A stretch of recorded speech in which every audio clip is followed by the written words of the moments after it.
ఉందని మనం ఈ మధ్యనే ఒక వీడియో కూడా చెప్పుకున్నాం. హ్మ్. ఆమె ఇటు నుంచి రాగానే ఆమెను అరెస్ట్ చేసే అవకాశాలు ఉంది. వీలైతే ఎయిర్‌పోర్ట్‌లోనే తీసుకునే అవకాశాలు కూడా ఉందని చెప్తున్నారు. సో, ఈ కేసు ఏందంటే ఇది ఆల్రెడీ అందరికి తెలిసిన కేసే. 'ఆడుదాం ఆంధ్ర' అనే ప్రోగ్రాము చేశారు. అదేంటంటే రూరల్ క్రీడాకారుల్ని ప్రోత్సహించాలన్న ఉద్దేశంతో 'ఆడుదాం' అన్న ప్రోగ్రాం చేశారు. దానికి దాదాపు 150 కోట్లు ఖర్చు పెట్టారు. అయితే ఆట్యా పాట్యా అనే ఒక సంస్థ ఉంది. దానికి సంబంధించిన ఆ సంస్థ అధ్యక్షుడు ప్రసాద్, ఆయన గతంలో కబడ్డీ ప్లేయర్ కూడా. సో, ఆయన కంప్లైంట్ ఇచ్చాడని చెప్తున్నారు. ఆ కంప్లైంట్‌ని ఈ ఏడీజీ ఎన్టీఆర్ జిల్లా సిపికి ఫార్వర్డ్ చేసి దీని మీద చర్య తీసుకోండి, దీన్ని అరెస్టులు చేయండి అని చెప్పినట్టుగా తెలుస్తుంది. అయితే మామూలుగా ఇలాంటి కుంభకోణాలు అనేవి ఏ గవర్నమెంట్ వచ్చినా చేస్తూనే ఉంటుంది. కాకపోతే దీంట్లో అరెస్ట్ చేస్తారా నిజంగానే, లేకపోతే వాళ్ళు ముందస్తు బెయిల్కి ట్రై చేస్తారా అనేది చూడాలి. ఎందుకంటే వన్ బై వన్ ఈ నేను ముందు నుంచి చెప్తున్నా, ఇది రివెంజ్ ప్రభుత్వం. చంద్రబాబుది రివెంజ్ ప్రభుత్వం. క్లియర్గా డే 1 అంటే డే 1 అంటే ఇప్పుడు రిజల్ట్ జూన్ 4 రిజల్ట్ వచ్చిన రోజు నుంచే రివెంజ్ మోడ్లోకి వెళ్ళిపోయారు. Already beverages corporation MD Vasudev Reddy ఇంటి మీద దాడులు చేయడం, అతని మీద కేసు పెట్టడం, తర్వాత గనుల శాఖ ప్రత్యేక కార్యదర్శి ఆయన వెంకటరెడ్డి ఆయన మీద చేయడం, అక్కడి నుంచి స్టార్ట్ అయింది. ఇప్పుడైతే ఐపీఎస్ 16 మందికి ఇది దేశవ్యాప్తంగా చర్చకి దారితీస్తుంది. యాక్చువల్గా 16 మందికి మెమో నిన్న ఇష్యూ చేశారు. అదేంటంటే వాళ్ళకి ఏ రకమైన బాధ్యతలు అప్పగించకుండా రోజు వచ్చి ఒక వెయిటింగ్ హాల్లో వెయిట్ చేయాలి. వెయిట్ చేసి సాయంత్రం వరకు ఉండి వెళ్ళాలి. ఇక్కడ కూడా ప్రవీణ్ కుమార్ గతంలో ఎస్పీగా పనిచేసిన ఆయన కూడా దీని మీద నిన్న మాట్లాడాడు. ఇదేమన్నా గ్యాస్ ఛాంబరా? వాళ్ళు 16 మంది అక్కడ రోజంతా ఏం చేయాలి?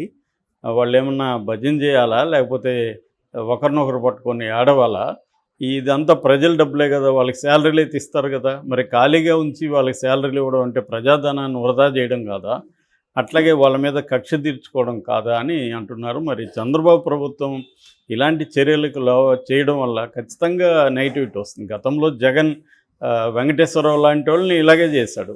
మరి వాళ్ళకి జగన్కి వీళ్ళకి ఏమీ తేడా ఉంది? జగన్ అప్పుడు అందరూ విమర్శించారు.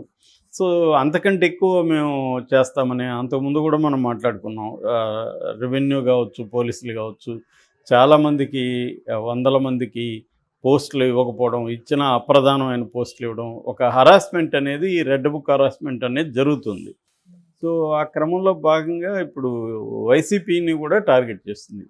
వైసీపీని టార్గెట్ చేసినా మనం అర్థం చేసుకోవచ్చు. ఎందుకంటే ఒక పొలిటికల్ పార్టీ ఇంకొక పొలిటికల్ పార్టీని టార్గెట్ చేయడం అనేది కామనే. ఎవరు అధికారంలో ఉన్నా ప్రతిపక్షాలను చేస్తారు. గతంలో 2014 నుంచి 19 వరకు తెలుగుదేశం వాళ్ళు చేశారు. మళ్ళీ రివర్స్లో వైసీపీ వాళ్ళు చేశారు. మళ్ళీ ఇప్పుడు తెలుగుదేశం చేస్తున్నారు.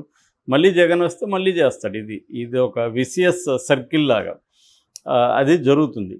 కానీ ఇటువంటి సంఘటన అంటే 16 మంది ఐపీఎస్ ఆఫీసర్ని ఒక రూమ్లో బంధించి వాళ్ళు అక్కడే ఉండాలా? అదే ఈయన అన్నాడు ప్రవీణ్ కుమార్, ఇదేమన్నా గ్యాస్ ఛాంబరా?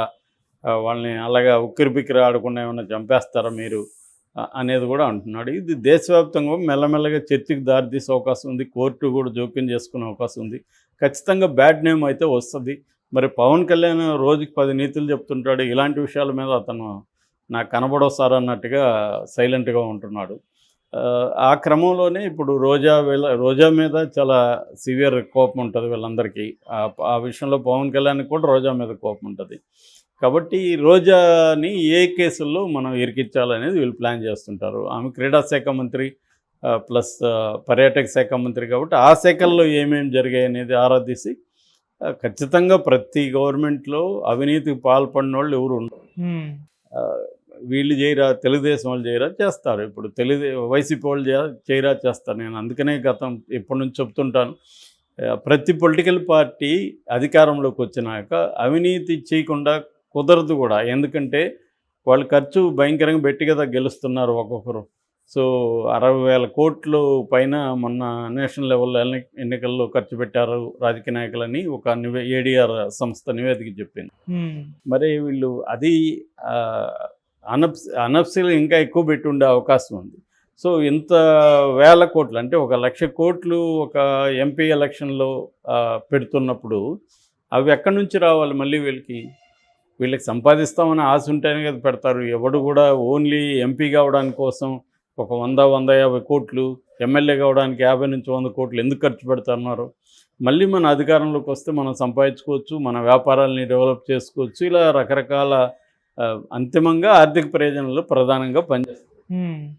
సో వీళ్ళు అవినీతికి పాల్పడకుండా ఎలా జరుగుతుంది? ఇది whole model of the present electoral పాలిటిక్స్లోనే ఈ ప్రాబ్లం ఉంది. కాబట్టి అందుకని ఈజీగా కేసులు పెట్టగలుగుతారు. పోనీ ఆ కేసులనే ఉన్న ఒక కొలిక్కి తీసుకొచ్చి శిక్షలు వేయిస్తారంటే శిక్షలు వేయించరు. Process is the punishment. Okay. So అలాగే ధర్మాన కావచ్చు, లేకపోతే వీళ్ళకి కావచ్చు కేసులు పెడతారు. ఇప్పుడు రోజాని కేసులు పెడతారు, ఆమెకు జైల్లో పెడతారు, బెయిల్ వస్తుంది, నడుస్తూ ఉంటాయి, ఇంకొక కేసు పెడతారు. ఇలా హరాస్ చేయడం అనేది జరుగుతుంది. సో ఈ హరాస్మెంట్ని తట్టుకోలేక ఏం జరుగుతుందంటే, ఒకటి వైసీపీ నుంచి బయటకు వచ్చి తెలుగుదేశంలోని ఇంకో దాంట్లో చేరాలి. చేరినప్పుడు వాళ్ళు మళ్ళీ క్లీన్ అయిపోతారు. మన బీజేపీ నేషనల్ వైడ్ ఇదే కూడా జరుగుతుంది. బీజేపీ అనేక సార్లు తీవ్రంగా ఆరోపించిన వాళ్ళు కూడా ఎన్డీఏలోనో బీజేపీలోనూ చేరితే వాళ్ళ వాషింగ్ మిషన్లో క్లీన్ అయిపోతారు. వాళ్ళ మీద ఇంక కేసులు ఉండవు. కేసు క్లోజర్ పిటిషన్ కోర్టులో ఇన్వెస్టిగేటివ్ ఏజెన్సీలు వేస్తారు. అలాగే జరిగిపోతాయి. ఇప్పుడు గతంలో చంద్రబాబు మీద దాదాపు 7 కేసులు పెట్టారు. ఆ 7 కేసుల్ని ఇప్పుడు సమీక్షిస్తామని చెప్తున్నారు. సమీక్షించడం అంటే అర్థమేమి? ఈ సిఐడి 7 కేసుల్లో కూడా సాక్ష్యాధారాలు లేవు కాబట్టి తీసేస్తున్నామని తీసేస్తుంది. కోర్టుకి క్లోజర్ పిటిషన్ వేసేస్తుంది. సో ఇది మనకున్న ఇవాళ రాజకీయాల మోడలు. కాబట్టి ఈ చంద్రబాబు కూడా అదే పని చేయడం కరెక్ట్ కాదు. జగనే చేస్తున్నాడు. జగన్ చేసి ఇప్పుడు దీనికి అందరూ వాళ్ళు మాట్లాడేది ఏంది? మీకు వెంకటేశ్వరరావుని ఇబ్బంది పెట్టినప్పుడు మీరేమయ్యారు? ఏమవుతాం? దాన్ని కూడా ఖండిస్తాము. వెంకటేశ్వరరావుని చేశారు కాబట్టి మేము చేస్తానంటే ఇంకా తేడా ఏముంది? మళ్ళీ అతనికి కూడా మీరు లేజిటిమసీ ఇచ్చినట్టే కదా. నువ్వు చేసింది కరెక్టే రా బాబు, మేము కూడా చేసింది కరెక్టే, మళ్ళీ నువ్వు కూడా చెయ్యి అన్నట్టే కదా ఉంది. కాబట్టి దీనివల్ల ఏమవుతుందంటే వ్యవస్థలని నిర్వీర్యం చేయడం. ప్రభుత్వం ఇప్పుడు ఒక ప్రెజరే కదా, రేపు ఐపీఎస్ ఆఫీసర్లంతా మాకు అనుకూలంగా పనిచేయండి అని ప్రెజర్ చేస్తారు. ఇప్పుడు ఈ నెక్స్ట్ మళ్ళీ వైసీపీ వచ్చినాక కూడా అదే జరుగుతుంది కదా. అంతిమంగా ఏంటంటే అధికారులు కూడా ఆలోచించుకోవాలి. మనం రాజకీయ నాయకులు చెప్పినట్టంతా ఆడితే మళ్ళీ ఇంకొక పార్టీ అధికారంలోకి వచ్చినప్పుడు మనం ఇబ్బందులు పడాల్సి వస్తుంది అనేది. వెంకటేశ్వరరావుని కూడా ఊరికే వేధించలేదు కదా జగన్. మిగతా వాళ్ళని వేధించకుండా వెంకటేశ్వరరావుని ఎందుకు వేధించాడు? వెంకటేశ్వరరావు కూడా తెలుగుదేశం కార్యకర్తలుగా పనిచేశాడు. సో ఇక్కడ ఈ ఐపీఎస్ కావచ్చు, ఇతర అధికారులలో కూడా ప్రాబ్లం ఉంది. వాళ్ళు ఏంటంటే ఒక స్టెప్ ముందుకెళ్ళి వాళ్ళ పర్సనల్ ఇదిలాగా వాళ్ళు బిహేవ్ చేయడం, వాళ్ళ జగన్కి వెంకటేశ్వరరావు పర్సనల్ గ్రడ్జ్ ఉన్నట్టుగా వెంకటేశ్వరరావు బిహేవ్ చేయడం, ఆ 23 మంది ఎమ్మెల్యేలని తెలుగుదేశంలో తీసుకురావడంలో వాళ్ళ ఫోన్లు ట్యాప్ చేసి వాళ్ళు బెదిరించారన్న ఆరోపణలు ఉన్నాయి. సో ఇది అన్ని పార్టీలు ఇదే చేస్తున్నాయి. ఇక్కడ మనం కేసీఆర్ అదే చేశాడు కదా, టెలిఫోన్ ట్యాపింగ్ అదే. ఇప్పుడు రేవంత్ రెడ్డి ఏమన్నా భిన్నంగా పరిపాలిస్తున్నాడా? లేదు. వీళ్ళందరూ ఏంటంటే తాము అధికారంలోకి వచ్చినప్పుడు ప్రతిపక్షాలను వేధించడం, మళ్ళీ వాళ్ళు వచ్చినప్పుడు వీళ్ళని వేధించడం. ఈ ఓవరాల్గా ఇది వేల గొడవ కాదు కదా, ఇది ప్రజలకు సంబంధించింది, గవర్నెన్స్కి సంబంధించింది. దీనివల్ల డెమోక్రసీ అనేది గంగలో కలిసిపోతుంది. ప్రజల పరిపాలన అందించడం కంటే దీని మీద ఫోకస్ యంత్రాంగం దీని మీద పెట్టాలి.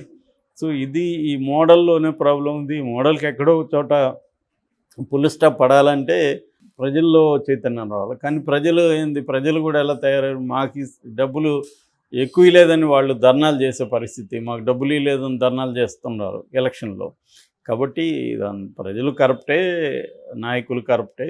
ఆ యాంగిల్లో నుంచి ఒకరు వచ్చినప్పుడు ఎవరు ఇక్కడ శుద్ధపూస కాదు. వీళ్ళు ఇప్పుడు రోజా వాళ్ళ లాంటి వాళ్ళని ఇబ్బందులు పెడతారు, మళ్ళీ వాళ్ళు వచ్చినప్పుడు లోకేష్ని, చంద్రబాబుని వాళ్ళు ఇబ్బందులు పెడతారు.